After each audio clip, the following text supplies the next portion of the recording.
This week on Political Capital, President Obama and lawmakers face off over U.S. action in Libya.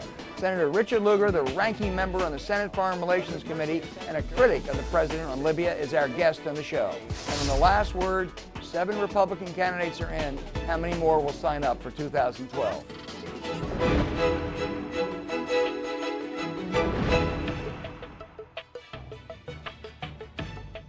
We begin the show with Senator Richard Lugar of Indiana. Senator, thank you so much for being with us. Thank you, Al. You said the other day the president's refusal to seek congressional authorization of U.S. involvement in Libya is both unwise and legally dubious. If the White House persists in refusing to seek authorization, would you vote to cut off funding? Well, I'm going to wait until we get the hearing that I've asked for. And I applaud Senator John Kerry, our chairman, for acceding to my request that we really have the administration on record as to the constitutional rationale for this. We had one briefing on how the military activity is actually going on at a secret clearance level, but the people from the administration were not empowered to give any reasons why we had the ability to be there at all. Right. And so we need to come to grips with that. Now, conversely, if Senator Durbin brings up, as he said he might the other day, a resolution in support of what we're doing in Libya, would you vote for that from what you know right now? No, but I admired Dick Durbin. He's taking a position in which he's very skeptical, but if we're going to have a vote up or down, he might propose such so that people could debate the thing and in both houses. So it would be not just for show, but at the same time, we're really coming to grips here with something that is a very small conflict, a small war, but an examination of how we get into wars. If in fact the president simply can say this is a humanitarian effort, and after all the Arab League has called for it, we've sought the United Nations permission, our NATO allies, at least a third of NATO are for it, we ought to be helpful in some respect. Even if we do fire $500 million worth of Tomahawk missiles at Libya, knocking out installations, and refuel our allies and do all sorts of things, it's really not a conflict. The White House also says that the mission is not to get rid of Gaddafi. Do you believe that? No, because at the same time, people in the administration talk about Gaddafi must go. Right. He's illegitimate, lacks and so forth. And so they feed this with Europeans who also believe Gaddafi must go. Now, in the meanwhile, there are rumors from time to time that even Russian diplomats have been visiting with Gaddafi, but have been rebuffed. Gaddafi told them where to go, namely that he's going to stay. They're the ones that will have to go home. It's a situation which my guess is that the president or others felt they might get lucky, that if they did look as if NATO was coming in, Gaddafi would say, it is time for me to go. And it's lasted longer than they thought. And perhaps, as was hinted, maybe some diplomacy would occur as to where Gaddafi might go, so he would not be in harm's way. But people weren't lucky. And you can't fight wars on the base that somehow people might be bluffed out, because now it goes on and on and on. And we're spending, in the United States, is spending real money. At least $700 million to date, estimate over $1 billion by September. Now in the front room, we're still talking about the budget. In the back room, however, war goes on, and it's almost irrelevant. Well, let me ask you about another trouble spot. You've worried about Pakistan for a long time. The situation seems to have gotten worse since the bin Laden. They're rounding up American collaborators. They're threatening the Army Chief of Staff. What should we do? Should we tell Pakistan, I'm sorry, we really are going to cut off aid if you keep this up? Well, that would not be wise, because we're dealing with Pakistan because we're involved in Afghanistan. And Pakistan has borders, and people come back and forth across the borders. On some days, we are grateful that they try to shoot Taliban and stop al-Qaeda types. Other times, we feel they're highly lax. We are dealing with a government to begin with that is a weak government. President Zardari, vis-a-vis his military, does not have much control. Can we do anything? Do we have any leverage? Our only leverage is the fact that we both need each other, given the predicament in Afghanistan or elsewhere in the Middle East. I'm going to turn to Afghanistan in a minute, but given this situation, do you worry more about the safety and the security of the nuclear weapons? Well, I think there is a real worry, and we've raised this question. And the Pakistanis have said this is our sovereign right to deal with this. We don't want this intrusion. As a matter of fact, they have felt we have been more and more intrusive, and that we ought to get over it, that they're a sovereign country, and that we ought to deal with them as a sovereign country. You mentioned Afghanistan. You also said that the administration next week is probably going to, well, they're probably going to announce the beginning of their troop withdrawal. You said more important than any number is for the president to put forth a definition of success in Afghanistan based on U.S. vital interest. What is your definition? Well, I'm waiting for the president's definition because I think we ought to listen carefully to the military people, right, as opposed to imposing this. But as a starter, I would say that we're going to have to try to determine what level of security might be obtained by Afghans fighting and governing themselves, and how they're going to pay for it. What size force would we need to do that, would you imagine? Well, it was suggested in one of our foreign relations hearings, I think by Richard Haas, from whom I have a lot of respect, that we ought to be down somewhere to 20 or 30,000. And how soon could we get there, would you think? Well, you could get there, I think, within a year of time, if that was your inclination. Right. Now, for the moment, it does not appear to be. No, but it seems to me that you are favorably disposed towards that sort of approach. Yes, I am, because I believe that even though the administration has said that the wars in Afghanistan and Iraq are only costing, I heard $17 billion this year as opposed to $159 the year before, this is a disproportionate amount of the defense budget on one small country. In other words, it's a big world, and the Al-Qaeda or the Al-Shabaab or the terrorists are in many countries, and therefore we are going to need a strategy which really, through our better intelligence and through better rifle shots, literally, gets us more security. Let me ask you a final question. Professor Lugar, put your grading cap on. 2 years ago, you told the Fort Wayne newspaper that you would give Barack Obama an A in foreign policy. What would you grade him today? Oh, I think at best a C, and I say this simply because the efforts in Afghanistan do not really have the benefit of objectives and a very clear path. The Libya situation borders on being a fiasco altogether. Right. And our diplomacy with regard to Pakistan, as we discussed, certainly leaves a lot to be desired. We have a NATO alliance that is becoming weaker as time goes on, despite the admonitions of Secretary Gates this week that sort of get with it. You can't have your defense budgets declining every year, everybody out of Afghanistan that won't help us. In short, this is not a situation that is going particularly well. Now one can say, well, after all, it's a very difficult and dangerous world. That's why I don't say it's a failure, but it's at best a mediocre situation. Okay. Senator Richard Lugar, thank you so much for being with us today. And when we come back, 2012 politics and efforts in Washington to reach a deficit agreement. Bloomberg reporters are next.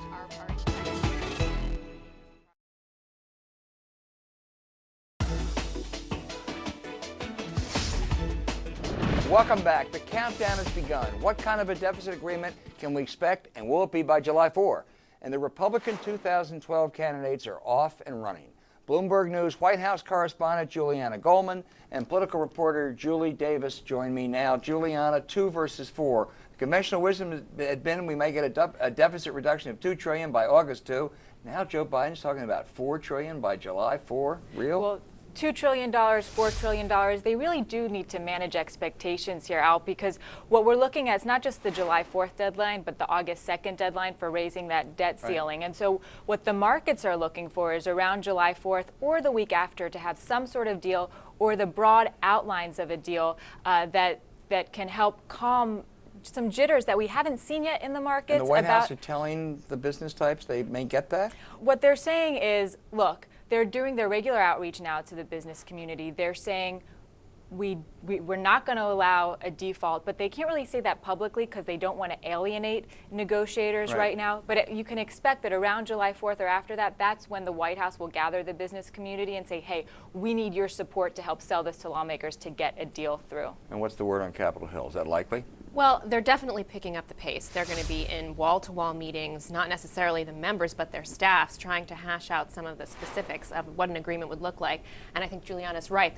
What they're looking to do is not necessarily have a signed, sealed, and delivered package by July 4th, but to have something to show for the negotiations that have been going on now for several weeks.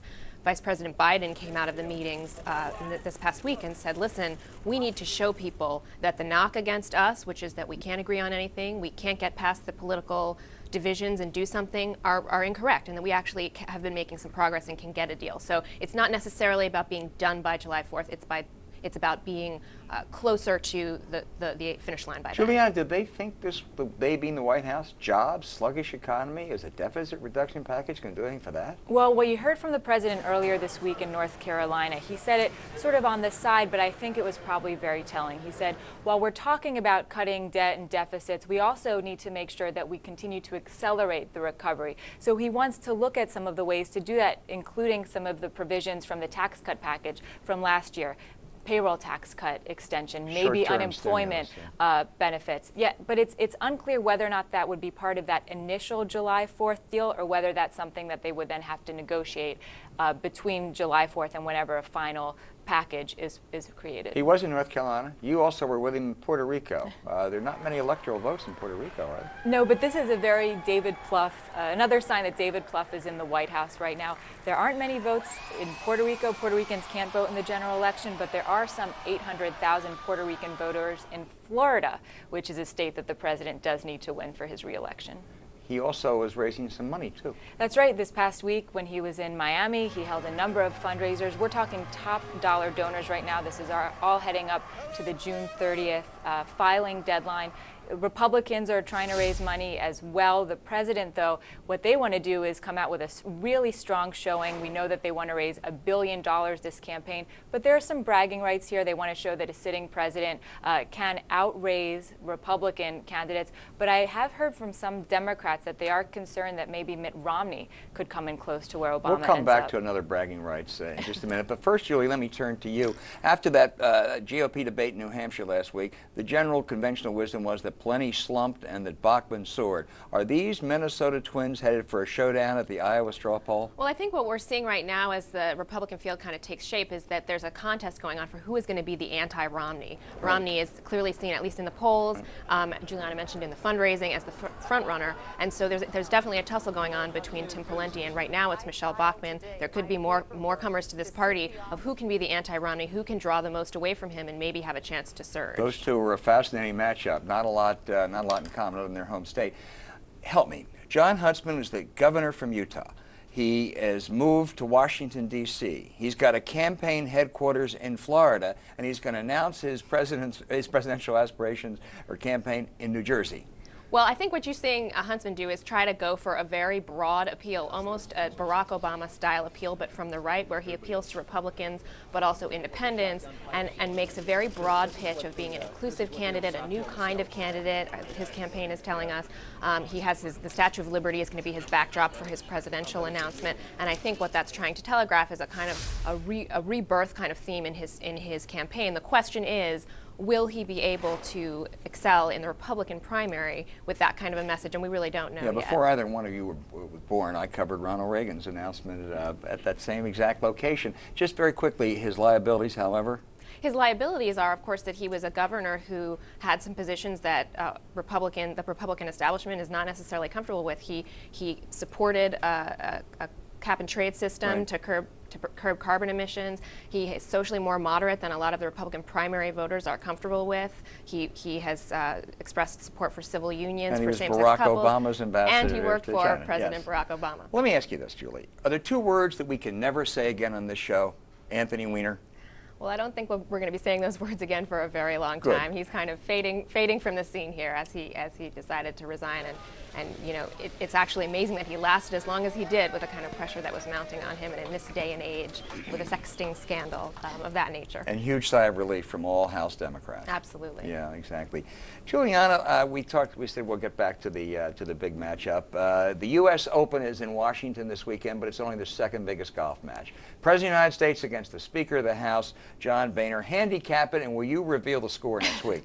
Not if the president can help it, probably. I think, Al, that this is probably going to be one of the most secret, one of the biggest state secrets of the Obama administration. The president does not like to lose, but if you want me to handicap, I'll cite Golf Digest. They just recently released their rankings of Washingtonian golfers. The president comes in at 108, John Boehner number 43. So it's looking like Boehner may have the upper hand here. Boy, I'll tell you now, all Obama has to ask for is a D on the deficit in order for losing the match. Right, we'll exactly. see. Hey, thank you both very much. And when we come back, a revolution on wheels in Saudi Arabia, and who else is waiting in the wings for the 2012 race? The last word right after this break.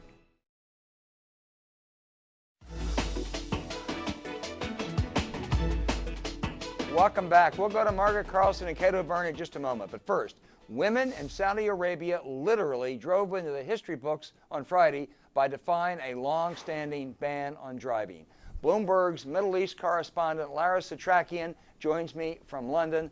Lara, the Mideast Spring, democracy, elections, human rights in Saudi Arabia, it's about women driving. Al, this is the issue that really brings the Arab Spring to the Saudi kingdom, because it cuts to the change that so many people there want to see. Not just women driving, but greater social freedoms, legal rights, and some clarity and consistency from the Saudi monarchs. You have, for the first time ever, this open debate in the public square, people signing petitions with their real names, telling the king and telling the Saudi establishment, we want to know where you stand. Is it with these social conservatives or with reform? Well, Lara, in the past, the Saudis have intimidated people who try to do that. A lot of repression. Are they intimidating these women now? Well, we've been tracking this wave of activism over the past month. It's really kicked up in May. One woman went out, filmed herself driving in the eastern province, posted it on YouTube. She was arrested for more than a week, and that's really what put a chill across these activists initially. But then over the course of that month, so many reports from across the country of women just hitting the road, fearless, and it's shattered that sense that they can't do it. And that's really changed the game here. And we're sensing that even those old tactics aren't working. And in many cases, the women I spoke to on Friday who did go out and demonstrate, get behind the wheel, they said police were just standing by. They weren't cracking down. Whether that's a change of attitude or just a situation where the police don't know what to do, we're still trying to work that out. Well, does that suggest maybe the government wants to see how it plays out rather than stop it? Well, they've said they want the people to lead the reform. They want to show that society is ready for this. And that's where that raging debate really comes into play. We're seeing very, very heated discussion, open forums on Facebook, mosques, preachers talking about this issue on both sides. Some of them making very practical arguments for and against, others getting very, very ideological, insults hurled at these women, basically calling them harlots, and some men saying that if they do see women come out and demonstrate, they're going to beat them with their headdress. A sense that this is stirring up incredible emotions and hitting very raw nerves when it comes to what Saudi Arabia is about and where it's going. What on earth is the case against this, Lara? Well, again, some people say it's just practical. There's so much traffic in Saudi Arabia, we can't have more cars on the road. That women driving alone would drive those conservatives crazy, that you would have this reactionary force that is dangerous for these women. But others saying that it would lead to a breakdown in morals, that these women are going to ruin religion in Saudi Arabia if they hit the road. Then you listen to the women themselves, and they're saying, we need second incomes in our families. We're going to work, and we're spending almost half of our salaries on a driver. This isn't going to work. We can't drive ourselves to the hospital. We're entrusting our children to strangers. So it's an incredibly vivid discussion. And Al, I can't stress enough, this has never happened to this extent. The notion of social activism, of this public discourse bubbling up, that's really where this becomes an Arab Spring phenomenon in Saudi Arabia, because people are comfortable having these conversations. It is fascinating. Lara Setrakian, as always, thank you so much. Let me turn to Kate and Margaret now. Just very quickly, Bob Gates will be leaving in another 10 days. What's his legacy? I think he receives really high marks, Al. George Bush deserves a lot of credit because I think he picked exactly the right person when Don Rumsfeld was let go. And Barack Obama did exactly the right thing by keeping him there. He has presided successfully over a surge in Iraq and then a surge in Afghanistan. However controversial or all the misgivings about both engagements, none of it has attached to Bob Gates, which is not easy. I think he was the right person at the right time. You agree, Margaret? He is the model of a public servant, deliberate, analytic. There was nothing much in it for him to stay on. He did it for the country. He did some unpopular things. He cut the F-22. He cut the budget, maybe not enough, but as defense secretaries go, he hurt himself by doing it. If he were to stay, he'd be presiding over the end of Afghanistan, and his blind spot is he doesn't see that we are fighting for a corrupt President Hamid Karzai, and no matter when we leave, it won't be good. I agree. He is an incredible public servant. Let me ask you about something else, though. The Republican debate this week, there were 7 people on stage. John Huntsman, Scanner. Who else will get in the Republican presidential sweepstakes, Margaret? Texas Governor Rick Perry, who said he wasn't, is now hinting strongly that he is. You expect him in? He is the Tea Party's dreamboat. He would secede from the United States. Anybody if he else? could. We'd have 0 taxes. Mayor Giuliani is making noises. I doubt he will get in. It was such a searing experience last time. He went to Florida, like many New Yorkers, only to die. She's got a field of 9. How about you? Nobody's mentioned Sarah Palin No, yet. despite the crowded stage this week, I do think there's room in this race, Al, for somebody. There's room for somebody who I think would be a consensus conservative candidate, motivate Tea Party activists, and be acceptable to the Republican establishment. And Margaret's right, it could be Rick Perry. Look at what his message is. He has created more jobs in Texas than all 49 states combined. Not a bad time for that message. Okay. Well, listen, thank you both. And before we close the show, I want to tell you something. Old Guy fearlessly goes into Twitter, namely me. You can follow me at Al Hunt DC. Thanks for joining us. We'll see you again next week. Political Capital is a production of Bloomberg Television.